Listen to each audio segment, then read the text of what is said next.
Our next guest is Marcin Krzyżanowki, who is a Middle East expert and is from the Jagiellonian University. Hello, thanks for joining us. Hello, and thank you for the invitation. Nice to see you. The attack on the Iranian embassy in Damascus was described by the Telegraph this week as the Iranian paper tiger of the Islamic Revolutionary Guard Corps being unmasked. Would you agree with that? And to some extent, yes, but we have to remember that the ability of giving response for such attack from Iran is limited not only due to Iranian capacity to attack, to retaliate, but also political strategy exercised by Iran since approximately 20 years ago. Main part of that strategy is to avoid direct conflict and to stay away from as far away from direct conflict as possible. So I wouldn't call Iran a paper tiger. Of course, there's no doubt Iran is, from military point of view and economical perspective, much weaker than, for example, Israel, not to mention the United States. But still, Iran is very capable and a very danger adversary. Right. Now, in the article in the Telegraph, they said, well, this embassy, it certainly wasn't giving out visas to tourists. It was a command centre for the coordination of the various allies that Iran has in the region in order to attack Israel and to attack other salient points. Now, how damaging for them really is that? It is damaging mostly in the sphere of the image.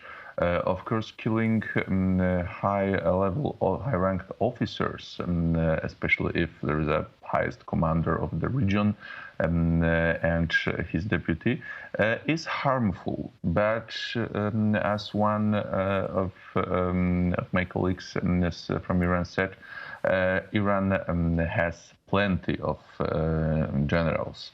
And as we witnessed in 2020 after assassination of General Qasem Soleimani in Baghdad, such losses will not hamper Iranian activities, will not stop Iranian activities or tend to modify Iranian activities in the region for a long time. Maybe there will be a few weeks of distraction, but very soon everything will be back on the track, of course, from Iranian perspective.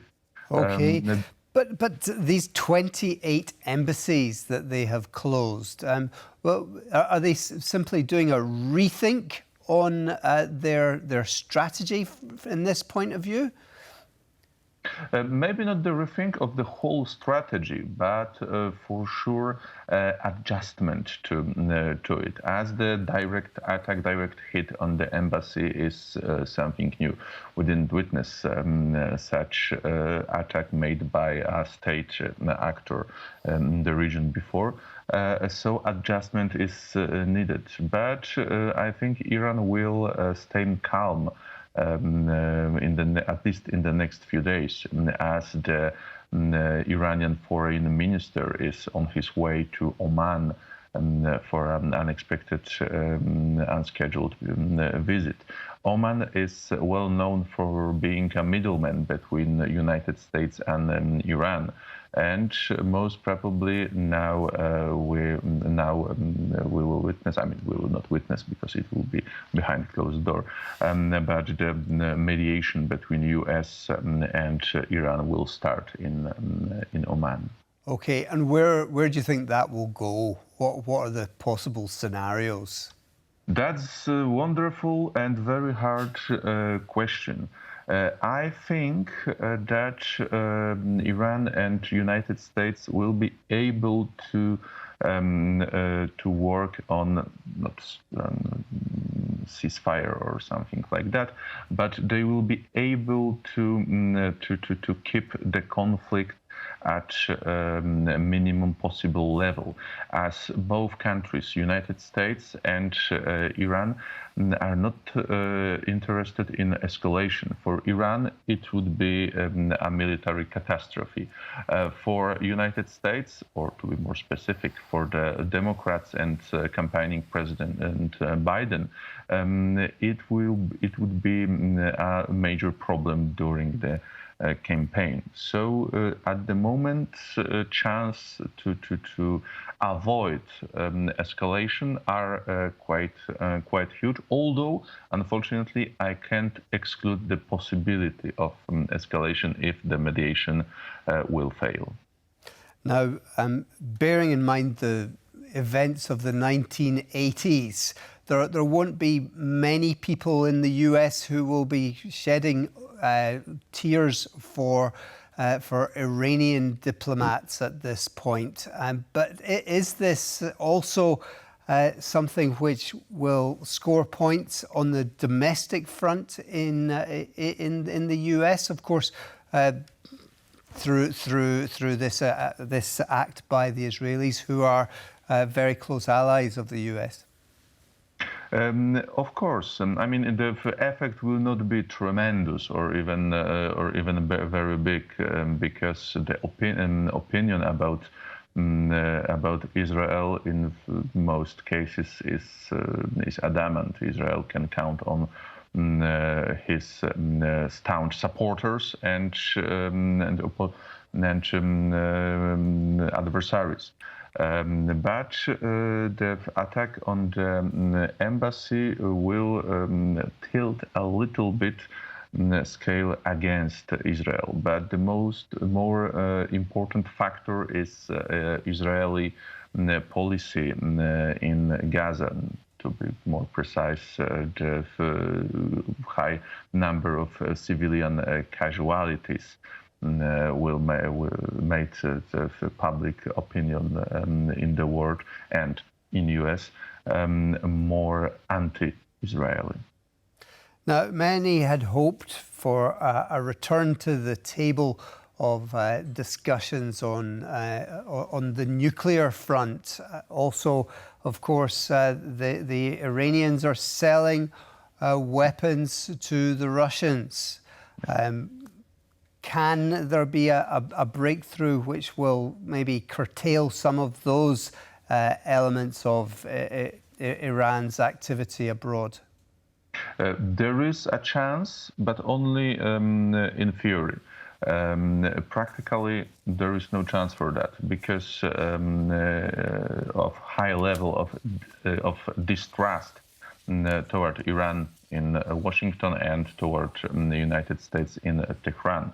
That's first. Second, there is no political will in Iran to go back to JCPOA, as